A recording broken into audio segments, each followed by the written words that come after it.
Hi Esther, thanks for agreeing to speak to me. How are you and the team feeling about the upcoming tournament? Good. Hi, Ted. Nice to be here again and taking the time to talk over the Dutch women's team ahead of the qualifier. I think it's going to be a really good tournament, and for a lot of the teams getting back into the swing of cricket.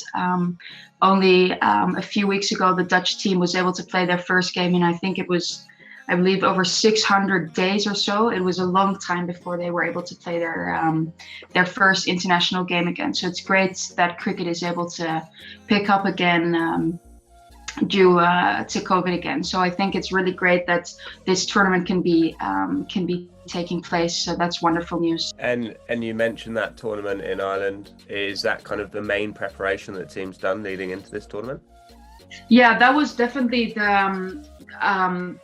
the biggest challenge, I would say, to the prep. So a new coach has been appointed to the team around 6 months ago. Shane Dates, coming from Australia, and that's just been a great change. Also, the first time, a big mention to that, the first time that there's a full-time coach for the Dutch team.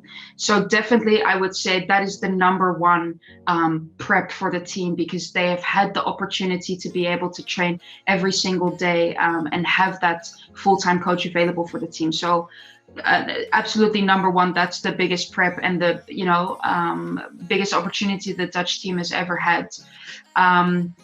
Leading up, as I mentioned, the Ireland tour, where they were able to play a series against each other, which was really great that could go ahead as well. And next to that, the girls have been able to play against the boys under 15, under 16s of the Dutch competition here, and that's always good. It's always good to play against boys, just a little bit harder, even though they're younger. It's always competitive playing against them. So getting back into that, game routine and playing together, that was really good. So I reckon there's been really good prep for the girls. Yeah, absolutely. Good, fantastic. And obviously, a lot of other teams are prepping just as hard. Who do you think? You mentioned a couple earlier, but if you had to pick one team that you're really going to have to go into to beat, who would it be?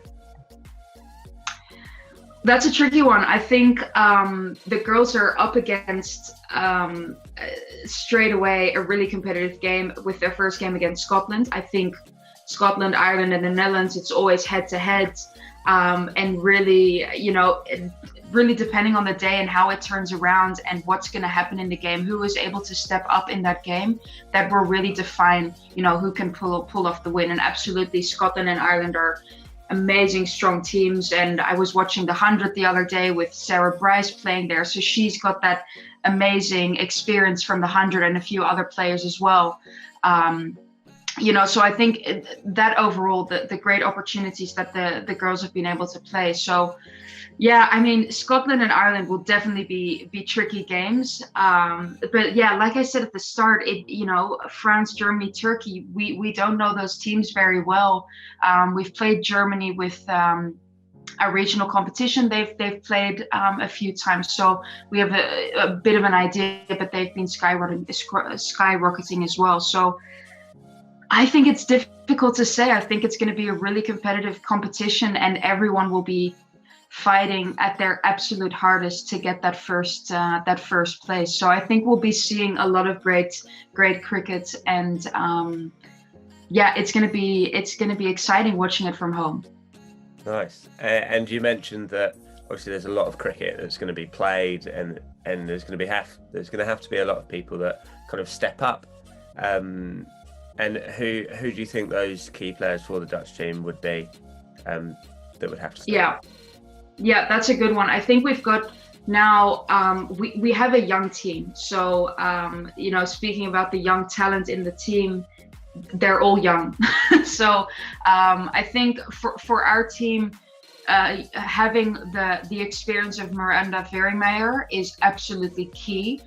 She performed really well during the Ireland series as well. So we will, from someone like her, I would expect her actually to step up every single game, because we need that base of being able to build around that. And I think that's, she has the most experience in the team, so we'll have to step up every single game, I reckon.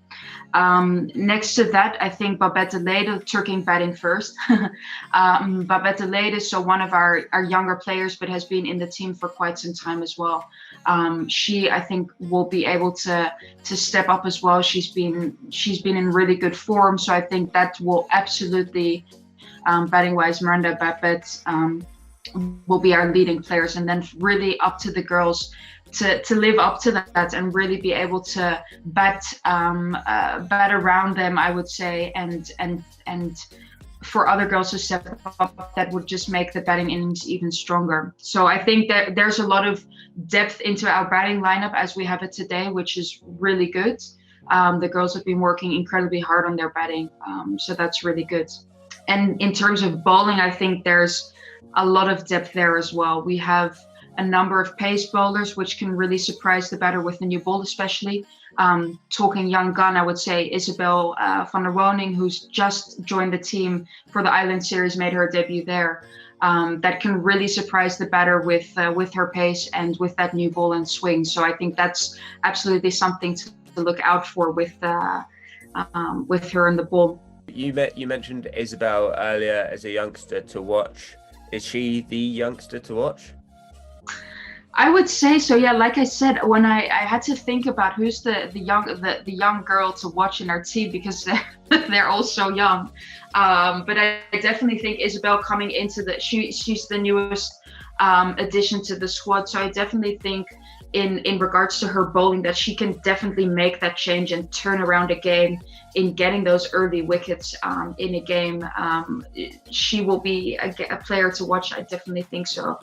There is a lot of potential in the team, and I think it's really the key thing. I think the biggest challenge is bringing out that potential. There's potential for those girls, but they just need to, live up to that expectation, which is of course always a difficult thing to do. So yeah, that will be the challenge of the tournament, I would say. Yeah, absolutely. And having such a young team is great. They're going to bring in a lot of energy. So I guess that would be one of your strengths. You've mentioned a lot of depth in your batting and some depth in your bowling. But what would you say is your team's main strength? I think also the resilience of the team to just, we've spoken about the batting and the bowling and that there's a lot of potential there, but also the resilience of, being the underdog at times, especially against an island, being in that underdog position can really also bring you that strength to turn a game around. So I think these girls know each other well, even being a young squad, working together, spent that time in training hours, just hours and hours of training, brings you together as a team. And if I would have to say, that's definitely one of the strengths of the team, to be able to stand as a unity, really. And like I said earlier, to really back each other and to give that stage to a player in, turning it around for a batting moment or taking that wicket. But even in the fielding as well, I think, like I mentioned earlier, watching the 100 and that fielding moment, that run out, that changes the game. So I think it will be absolutely key. And that's where that unity as a team that comes to play in your fielding innings, really. And, putting pressure on the batters, not allowing those singles. We've been doing incredible work in boundary fielding. Frederik Overdijk is a great example of that. Really her specialty of boundary fielding and, these kind of things. And I think everyone really has their role in the team and knows what they're, what they need to do. And I think those are the aspects of making a team really strong and difficult to beat. Well, thank you so much for your time today, Esther, and for answering all those questions. No worries. Thank you so much. And we definitely look forward to see how the Netherlands go. Likewise. Thank you.